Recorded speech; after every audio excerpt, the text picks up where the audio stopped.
અષાઢી બીજે નીકળનારી ભગવાન જગન્નાથજીની રથયાત્રાની તડામાર તૈયારીઓ શરૂ કરાઈ છે। અષાઢી બીજના રોજ ભાઈ બલરામ, બહેન સુભદ્રા અને સાથે જ ભગવાન જગન્નાથજી નગરચર્યાએ નીકળશે। વર્ષમાં એકવાર ભગવાન જગન્નાથ ભક્તોને ઘરે આંગણે દર્શન આપવા માટે આવતા હોય છે અને નગરચર્યાએ નીકળતા હોય છે। ત્યારે નગર ઉત્સવ સમિતિ દ્વારા 26મી રથયાત્રાની તૈયારીઓ શરૂ કરી દેવામાં આવી છે।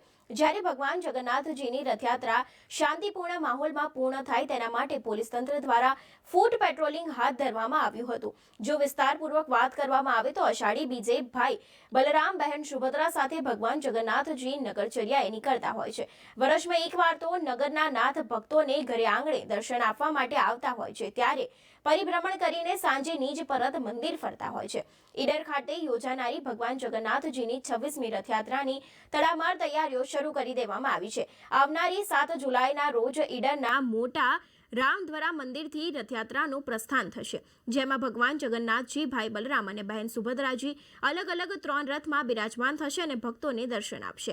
રથયાત્રા નિમિત્તે બેન્ડ, લાઇવ ડીજે, અખાડા, ભજન મંડળીઓ સહિતના કર્તવ્યો સાથે ભાવિ ભક્તો નગરમાં નાથની રથયાત્રામાં જોડાશે। ખાસ કરીને રથયાત્રા નિમિત્તે જાંબુ મગના પ્રસાદનો અનેરો મહિમા રહેલો છે, જેમાં ભક્તિના નગરના નાથની દર્શન કરીને પ્રસાદ લઈને ધન્યતા અનુભવતા હોય છે।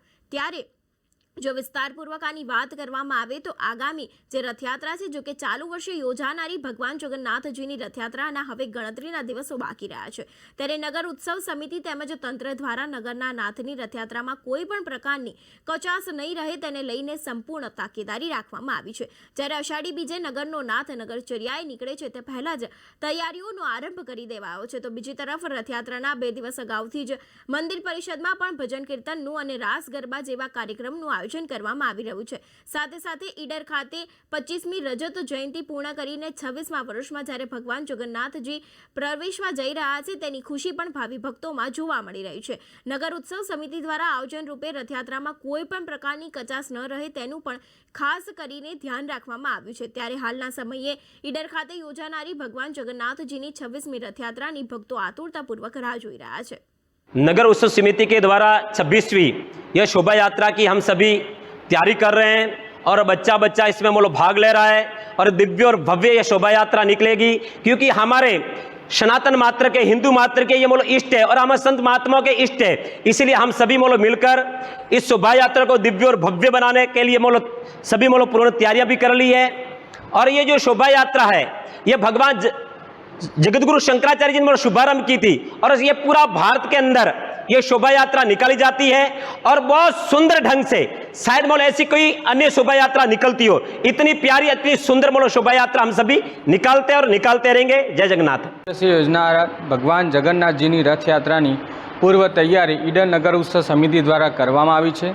भगवान जगन्नाथ जी, भगवान बलभद्र जी और बहन सुभद्रा जी ईडर नगर की नगरचर्या निकलवाना छे અને ઈડર નગર ઉત્સવ સમિતિ દ્વારા આની કોઈ રથયાત્રાની કોઈ કચાશ નહીં રહી જાય તેની પૂર્વ તૈયારી કરવામાં આવી છે।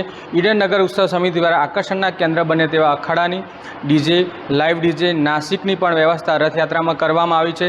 ભક્તજનોનો અંદર ખૂબ આનંદ અને ઉત્સાહ રથયાત્રાનો ઈડર નગર અને તાલુકામાં જોવા મળી રહ્યો છે।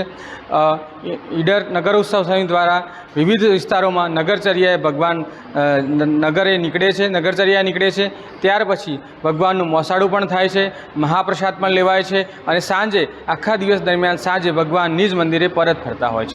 તારીખ 7/7/2024 રવિવારના દિવસે ઈડર નગર ઉત્સવ સમિતિ દ્વારા આયોજિત ભગવાન શ્રી જગન્નાથજીની 26મી ભવ્ય રથયાત્રા ઈડર નગરમાં નીકળવા જઈ રહી છે, જેમાં સાબરકાંઠા જિલ્લાની એકમાત્ર મોટામાં મોટી રથયાત્રા એ ઈડર નગરમાં નીકળે છે, જેમાં 4 બગી સાથે ભગવાન શ્રી જગન્નાથજીના 3 રથ અને 2 ડીજે તેમજ અખાડો, મગ, જાંબુ અને પ્રસાદ, કાકડીનો પ્રસાદ અને મહિલા મંડળ, ભજન મંડળ સાથે મોટા પ્રમાણમાં ભજન મંડળ સાથે જય રણછોડ માખણ છોડના નાદ સાથે આ સમુદાય આખી રથયાત્રામાં સવારથી સાંજ સુધી વિપુલ પ્રમાણમાં, મોટા પ્રમાણમાં ભક્ત સમુદાયનો આરતી અને પ્રસાદનો લાભ લે છે। જય જગન્નાથ।